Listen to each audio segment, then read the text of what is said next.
Monsieur Macron qui démissionne? Quelle surprise! Ce qui signifie désormais, à gauche, un billard à 53 bandes, au point qu'une poule n'y retrouverait pas ses petits, et que la prétendue habileté manœuvrière de monsieur Hollande risque fort de s'y abîmer tout à fait, même si l'on a bien compris son objectif, faire baisser le niveau de qualification pour le second tour, et rassembler, par défaut et de façon pavlovienne, son camp, entre guillemets, monsieur Valls et sa brochette de ministres qui, pendant ce temps, tiennent péniblement un meeting devant quelques militants dans une salle périphérique de Toulouse sinistrement bunkérisée, et un Premier ministre qui, en cette occasion, mélange tout, Marianne, République, Liberté, Saint découvert, dans une allégorie improbable, Madame Le Pen poursuivant sa diète médiatique, quoi qu'il arrive, et qui prend ses distances avec le FN en vue de sa campagne présidentielle, sans doute plus pour accomplir sa mue chiracienne que pour correspondre au canon de notre régime politique, et dans le magma informe de la droite et du centre, selon l'expression consacrée, Sarkozy la girouette attrape tout en challenger laborieux, Juppé à Ridel de retour in extremis pour un ultime tour de piste, Fillon, éternel Poulidor qui joue son va-tout, et avec Bayrou qui s'agite un peu, et NKM qui désespère d'avoir ses parrainages. Elle se croyait sans doute nettement plus indispensable que ses collègues ne le pensent. De tous côtés, l'inflation des candidats et surtout la confusion, la discorde, l'éparpillement, la décomposition, quand il faudrait une voix forte, une prise en compte lucide de notre situation à tous égards, et une volonté inébranlable au seul service de notre pays, en grand danger. La cinquième agonise sous nos yeux, avec, juste retour des choses, les partis qui l'ont détruite. Ce n'est pas seulement un De Gaulle qui nous fait défaut, mais encore un Churchill. Las, tous deux appartiennent à une humanité disparue. Il nous faudra trouver, en mode coopératif, les moyens d'un succès d'année moderne, si je puis dire, et si tant est que cela soit possible. Ce JT, qui se voudrait le plus coopératif possible, est une minuscule contribution en ce sens. Monsieur Chevènement, qui lui est rangé des voitures, défraie de son côté la chronique du point de vue des bien-pensants. Il a fait remarquer, chose extravagante, que 135 nationalités cohabitaient dans la seule Seine-Saint-Denis. Et surtout, au grand scandale de ses amis de gauche, qu'il y en avait une qui avait quasi disparu, on se demande bien laquelle. Le mot de nationalité était un lapsus, on tentait de défendre ses sbires après coup. Il l'est en effet, mais cela prouve surtout la difficulté qu'il y a à dire les choses comme elles sont, et l'ampleur du désastre. C'est que le remplacement, avec un grand R, de la population historique de ce pays est en passe d'être accompli. L'immigration massive, illimitée, submersive, au mépris de toute loi, faisant affluer sans cesse familles, clans, tribus, ethnies, peuples et nationalités.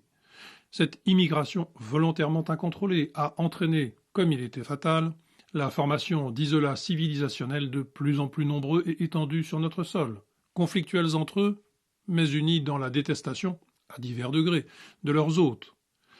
Isolats déchirant le tissu social et humain de notre territoire, désagrégeant la cohérence nationale, et par là détruisant l'unité de la nation, atomisant la République façon puzzle. Car un pays n'est pas un terrain vague, ouvert à tout vent, à la libre disposition de qui veut venir s'y installer, avec ses bagages, sa culture, sa religion, ses modes de vie, sa mentalité. Un pays, c'est une longue histoire, une géographie, un legs, une culture, une civilisation. Toutes choses qui n'existent pas abstraitement, hors sol, qui ne sont pas des idées planant dans le ciel vide des discours creux, et qui n'existent surtout pas indépendamment de la population qui les porte, que ce soit par transmission, tradition ou greffe réussie, cette difficile variante que notre pays a si brillamment illustrée par le passé, et dont toutes les conditions ont été détruites par les irresponsables du complexe médiatico-politique depuis 40 ans et plus. Avec cela, l'islam est majoritairement arrivé dans les bagages de cette folle immigration, majoritairement en provenance de l'Afrique et du monde arabo-musulman. Folle, mais encore une fois encouragée et récompensée quand il aurait fallu la contenir fermement, chose parfaitement possible, contre toutes les arguties mensongères des défaitistes ou des collabos, au prétexte d'un prétendu sens de l'histoire qui n'existe que dans leur imagination contaminée par l'idéologie, quand il aurait fallu défendre notre pays et notre patrimoine à tous égards. Islam, danger dans le danger, ou irresponsabilité dans l'irresponsabilité, qui apporte un ferment d'unification à ces myriades de groupements humains plus ou moins hétéroclites désormais en expansion sur notre sol, tout en renforçant leur détestation revancharde des autochtones. Islam dont on ne connaît que trop le tropisme conquérant, totalitaire, planétaire. Or, la propagande médiatico-politique encourage vicieusement nos concitoyens dans l'erreur qu'ils font naïvement, à savoir penser que l'islam est une religion comme une autre, et même un monothéisme du même ordre que les deux autres. Qu'imam, c'est la même chose que prêtre, qu'une mosquée c'est comme une église, que l'inquisition ou les croisades ça vaut bien le djihad, et que, pour tout dire, Allah ou le Dieu chrétien, à peu de choses près, tout cela c'est du pareil au même. Or, rien n'est plus faux, et sur toute la ligne. Il n'y a du reste pas que la propagande d'État qui le leur fait accroire. Il y a aussi celle, bien entendu, des représentants de l'islam, allant même jusqu'à faire croire qu'ils parlent du même Abraham, du même Jésus ou de la même Marie que les chrétiens, ce qui est tout aussi controuvé. Mais hélas, on trouve aussi pour les conforter bien des responsables de la hiérarchie de l'Église catholique, jusqu'au plus haut niveau. Pourtant, et à minima, que l'on soit croyant ou pas, il faut dire que le christianisme est aux antipodes de l'islam, à tout point de vue. Un simple point. La séparation de l'Église et de l'État, la laïcité, est contenue en germe dans le « rendez à César ce qui revient à César et à Dieu ce qui revient à Dieu ». Elle n'est concevable que dans une civilisation chrétienne. Renvoyer dos à dos ces deux religions, les mettre dans le même panier, de même que la judaïque, tant qu'on y est, c'est amalgamer ce péché théoriquement mortel, amalgamer à un point qui relève de la forfaiture pure et simple, ou de la confusion mentale, à moins que ça ne soit de l'inculture crasse. L'islam doit être strictement cantonné à son ère historique et renvoyé à ses insolubles problèmes pour donner toute sa chance à cette partie de l'humanité de sortir par elle-même du piège dans lequel elle s'est laissée enfermer au cours des premiers siècles de son histoire. À ceux de mes compatriotes qui, au-delà de la question de l'islam, croient au nirvana d'un monde uni dans une communauté humaine enfin pacifiée, car indifférenciée, je voudrais dire encore ceci. Que tous les hommes soient ontologiquement égaux, ontologiquement, c'est-à-dire sur le plan de l'être, de leur être en tant qu'être humain. Cette juste affirmation ne nous rend pas égaux pour autant à tous égards, c'est même le contraire, chacun peut le constater tous les jours.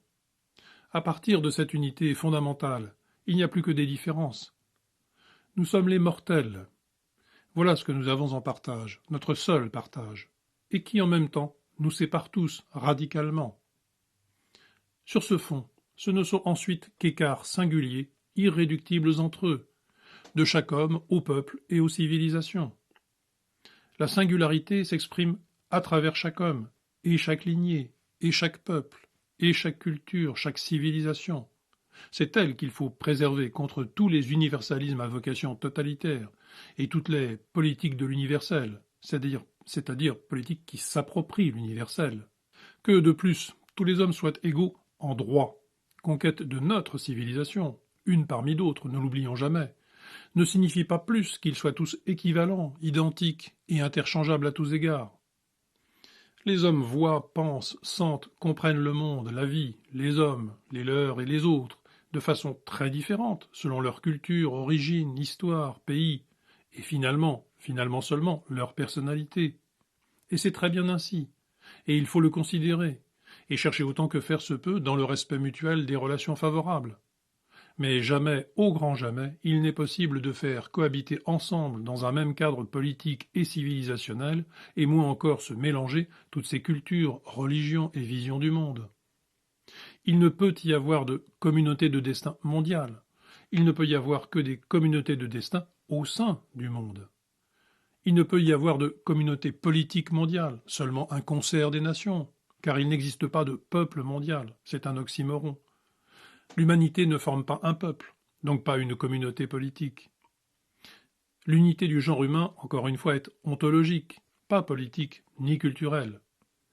Et son uniformisation technique et marchande est aussi une illusion, peut-être la plus dangereuse de toutes, et la plus mortifère.